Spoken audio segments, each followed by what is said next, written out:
There is one building on campus that seems to stand out from the rest, although it's not one of the famed Lehigh buildings. It's not as grand as the University Center, nor Linderman Library. It's not one of the most populated places on campus, but the Philosophy Building certainly has its charm.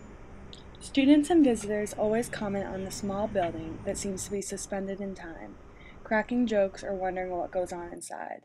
To most, it's a mystery. Professor Steve Goldman, a professor in the philosophy department, explains its original purpose. This used to be the gatekeeper's cottage at the time when the campus was surrounded by a fence and there was a curfew, and students were expected to be back on campus inside the fence before the curfew.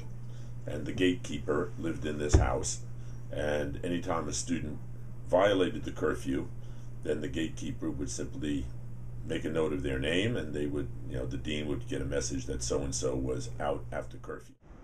When the campus became too big for a fence, there was no longer a need for a gatekeeper. Then, the university inherited the building for academic purposes. We inherited the building, and I think it's quite charming. As you can see, the offices are not elaborate. This is a very small office that I am told used to be part of the bathroom, which is why I have no heat in here, and I have to have a heater. And yes, so they carved this office out of what was once a nice bathroom. According to Norman Melcher, a retired professor, the philosophy department was housing Christmas Stocking when he arrived in 1962 and was moved to this building a few years after. Now, the building houses a seminar room, professors' offices, and hundreds of books. I should tell you, though, that the seminar room at one time was in very bad condition. And Professor Barnes, the one you spoke to on the phone or by email, he donated a lot of money to redo the seminar room. Okay. And we now call it the Barnes Room. The Barnes Room. Yeah, it's very lovely, and it was very generous of him. According to Bob Barnes, in the 1960s, a computer science professor at the time got a grant for research in information science, and the room was filled with IBM computers that required the basement support system to be beefed up. When the grant had expired, a grad student had brought a waterbed into that room to be used as a couch. The weight from the waterbed was too much for his own apartment. A few years later, when the then provost found out, he told the department that the waterbed had to go because it was too heavy for the floors.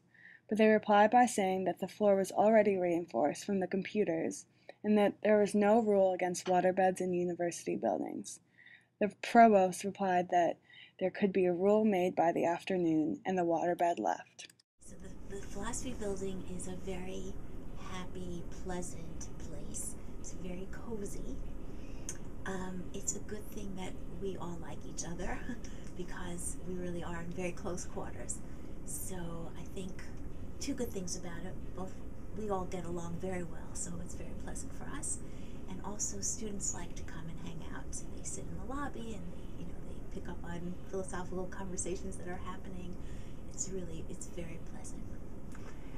This sort of encourages interaction among us, and we generally do interact and talk to each other, not just personally, but also in terms of philosophy and in terms of students. And it just has a homey feeling.